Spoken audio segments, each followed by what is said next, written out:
620 খ্রিস্টাব্দে বাংলাদেশে আসে ইসলাম, আর উত্তরের জেলা লালমনিরহাটে শুরু হয় যাত্রা। বিভিন্ন গবেষণা ও প্রাপ্ত শিলালিপি এমন দাবি জোরালো করছে। এতে আরও দেখা যায় 690 খ্রিস্টাব্দে দেশের প্রথম মসজিদটিও নির্মাণ হয় এই জেলার পঞ্চগ্রাম ইউনিয়নের মজেদা আরাগ নামক গ্রামে। এটির নাম সাহাবায়ে কেরাম জামে মসজিদ। 1987 সালে পঞ্চগ্রামে জঙ্গল খননের সময় প্রাচীন মসজিদের ধ্বংসাবশেষ পাওয়া যায়। এর একটি ইটে কালেমা তাইয়েবা ও 69 হিজরি লেখা রয়েছে। এ থেকে অনুমান করা যায় মসজিদটি হিজরি 69 অর্থাৎ 690 খ্রিস্টাব্দের দিকে স্থাপন কিংবা সংস্কার করা হয়। আল্লাহর একত্ববাদে বিশ্বাস করে এদেশের বেশিরভাগ মানুষ ইসলাম ধর্ম গ্রহণ করেছে। রাসূলুল্লাহ সাল্লাল্লাহু আলাইহি ওয়াসাল্লামের প্রিয় সাহাবীদের মাধ্যমে বাংলাদেশে ইসলাম প্রচারের শুভ সূচনা হয়। তারা বাণিজ্য ও ইসলাম প্রচারের লক্ষ্যে চীনে যাওয়ার পথে বাংলাদেশে যাত্রা বিরতি করেছিলেন। তাদের মাধ্যমে এদেশে ছড়িয়ে পড়ে ইসলামের দাওয়াত। জ্ঞান চর্চার আজকের ভিডিওতে আমরা জানব বাংলাদেশে ইসলাম ধর্ম আসার ইতিহাস সম্পর্কে। আপনি যদি আমাদের চ্যানেলে নতুন হয়ে থাকেন তবে আমাদের চ্যানেলটি লাইক, শেয়ার এবং সাবস্ক্রাইব করতে ভুলবেন না। রেগুলার আপডেট পেতে বেল আইকনটি ক্লিক করতে পারেন। ফেসবুক থেকে দেখলে ফলো ও শেয়ার দিয়ে সাথে থাকুন। তো চলুন ভিডিও শুরু করা যাক।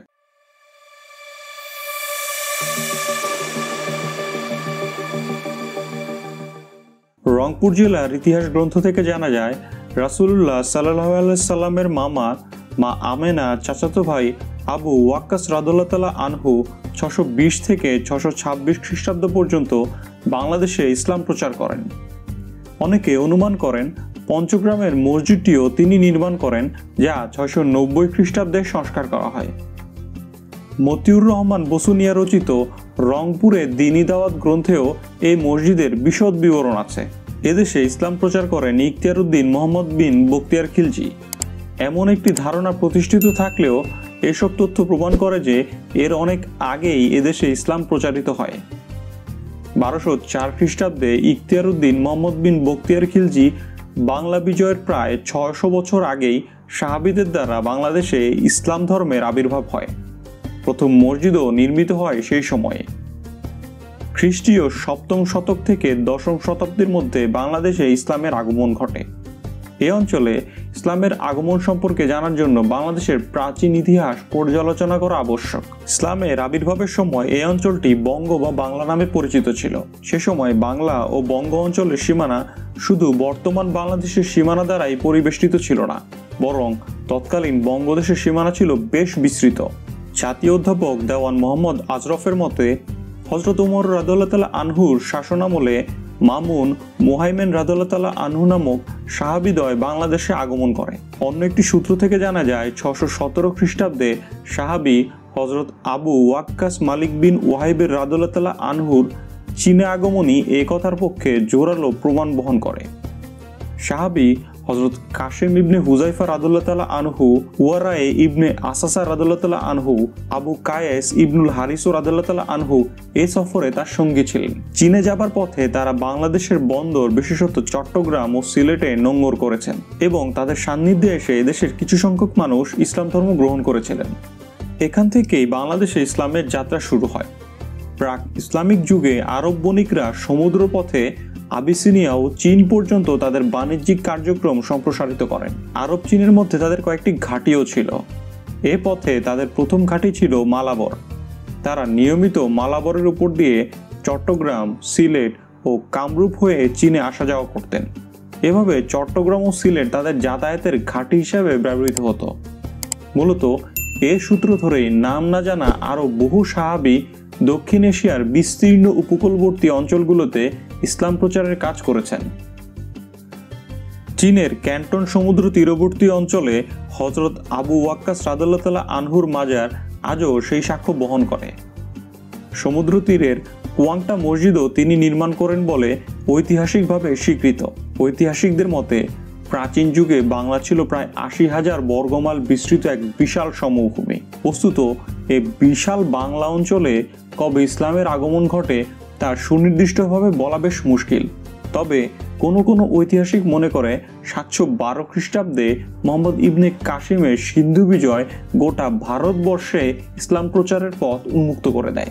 এরই ধারাবাহিকতায় বাংলাদেশেও বহু মুসলিম মুবাল্লিগ ধর্ম প্রচারের জন্য আগমন করেন। এ সময় মাহমুদ ও মুহাইমিনের নেতৃত্বে একদল ধর্মপ্রচারক এদেশে আগমন করে বলে জানা যায়। পরে ইখতিয়ারউদ্দিন মোহাম্মদ বিন বখতিয়ার খিলজির কর্তৃক বাংলা বিজয়ের মাধ্যমে এদেশে ধর্মপ্রচারকদের ব্যাপক হারে আগমন ঘটে। 1204 খ্রিস্টাব্দে ইখতিয়ারউদ্দিন মোহাম্মদ বিন বখতিয়ার খিলজি তৎকালীন বাংলার সেন বংশীয় রাজা লক্ষণ সেনকে পরাজিত করে ইসলামের বিজয়কেতন উড্ডয়ন করেন। খিলজি বিজিত রাজ্যের সীমানা ছিল উত্তরে বর্তমান পশ্চিমবঙ্গের অন্তর্গত পূর্ণিয়া শহর হয়ে দেবকোট থেকে রংপুর শহর, পূর্ব ও দক্ষিণ পূর্বে তিস্তা ও করতোয়া, দক্ষিণে গঙ্গার মূলধারা বা পদ্মা এবং পশ্চিমে কুশি নদীর নিম্নাঞ্চল থেকে গঙ্গার কিনারায় রাজমহল পাহাড় পর্যন্ত বিস্তৃত। খিলজির বিজয়ের ফলে বাংলায় ইসলাম ব্যাপকভাবে পরিচিত ও প্রসারিত হয়। এ সময় থেকে দলে দলে মুসলিমরা বাংলায় এসে বসতি স্থাপন করেন এবং ইসলাম প্রচার কাজ শুরু করেন। বাংলাদেশে মূলত ইসলামের প্রাথমিক ও পরিচিতি ও প্রচার কার্য পরিচালিত হয় আরব মুসলিম বণিকদের মাধ্যমেই। মুসলিম বিজয়পূর্ব বাংলায় আগত বণিকরা এদেশে ইসলামের প্রচার এবং পরিচয় তুলে ধরেন। এদেশে ইসলাম আগমনের প্রধান মাধ্যম ছিল আরব ভারত চীন বাণিজ্য সম্পর্ক।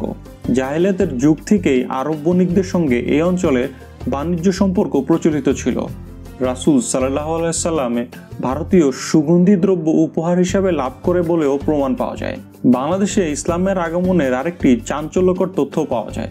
লালমনিরহাট জেলার পঞ্চগ্রাম ইউনিয়নের বড়বাড়িতে রামদাস মৌজার মস্তারপাড় নামক স্থানে 69 হিজরিতে নির্মিত একটি মসজিদ পাওয়া গিয়েছিল। এই মস্তারপাড় স্থানটি বহুকাল ধরেই কয়েকটি উঁচু মাটির টিলা ও জঙ্গল দ্বারা আবৃত ছিল, যার স্থানীয় নাম মজদের আরা। 1987 সালে জমির মালিক তা আবাদযোগ্য করার চিন্তা করে জঙ্গল পরিষ্কার করতে বেরিয়ে আসে প্রাচীনকালের তৈরি ইট, যাতে আঁকা ছিল ফুল। আর মাটি ও ইট সরাতে সরাতে আশ্চর্যজনকভাবে পূর্ণ একটি মসজিদের ভিত খুঁজে পাওয়া যায়। এর মধ্যে একটি শিলালিপিও পাওয়া যায়, যার মধ্যে সুনির্দিষ্টভাবে আরবিতে লেখা আছে লা ইলাহা ইল্লাল্লাহু মুহাম্মাদুর রাসূলুল্লাহ সাল্লাল্লাহু আলাইহি ওয়াসাল্লাম। হিজরি 69 সাল। খননের পর মসজিদের মেহরাব ও মসজিদ সংলগ্ন ঈদগাহ মাঠ ও খুতবার মিম্বরও আবিষ্কৃত হয়। এলাকার লোকজন এই মসজিদটির নাম দিয়েছে হারানো মসজিদ। তাই নিশ্চিতভাবেই বলা যায় আরব থেকে আগত মুসলমান বা স্থানীয় মুসলমান যারা 69 হিজরিতে ওই এলাকায় বসবাস করেছিলেন, তারাই নিজেদের ধর্মীয় প্রয়োজনে মসজিদটিও তৈরি করেছিলেন। সে থেকে বা তার আরও আগে থেকেই বাংলাদেশে ইসলাম প্রচার কাজ আরম্ভ হয়। রাজশাহীর পাহাড়পুরে বৌদ্ধবিহার খননকালে দুটি আরবীয় মুদ্রাও পাওয়া যায়। এই মুদ্রা দুটি তৈরি হয়েছিল 788 খ্রিস্টাব্দে, অর্থাৎ আব্বাসী খলিফা হারুনুর রশিদের আমলে। ইতিহাসবিদ ডক্টর এনামুল হকের মতে কোনো ইসলাম প্রচারক এই মুদ্রাগুলো বহন করেছিল। পাহাড়পুরে আসার পর বৌদ্ধদের হাতে তিনি শহীদ হন। কুমিল্লা জেলার ময়নামতিতে খননকালে আব্বাসীয় যুগের আরও দুটি স্বর্ণমুদ্রা পাওয়া যায়। এসব মুদ্রা এ কথাই প্রমাণ করে খ্রিস্টীয় 8ম-9ম শতকে এদেশে আরব মুসলমানদের মাধ্যমে ইসলামের চর্চা ও প্রচার কাজ চালু ছিল। দাওয়াতের ক্ষেত্রে তারা বাংলা ভাষাকে ব্যবহার করেছিলেন, নইলে এ অঞ্চলের মানুষ বুঝতো না। মানুষকে আল্লাহ স্বয়ং ভাষা শিক্ষা দিয়েছেন। প্রথম মানব হযরত আদম আলাইহিসসালামকে সৃষ্টির পর আল্লাহ তাকে সৃষ্টির সবকিছুর নাম শিক্ষা দেয়। এই শিক্ষা প্রাপ্তির মাধ্যমে হযরত আদম আলাইহিসসালাম ভাষা সম্পর্কে অবহিত হন। ইরশাদ হয়েছে, আমি রসুলদের তাদের স্বজাতির ভাষাভাষী করেই পাঠিয়েছি, যাতে স্পষ্টভাবে তাদের বোঝাতে পারে। সূরা ইব্রাহিম আয়াত 4।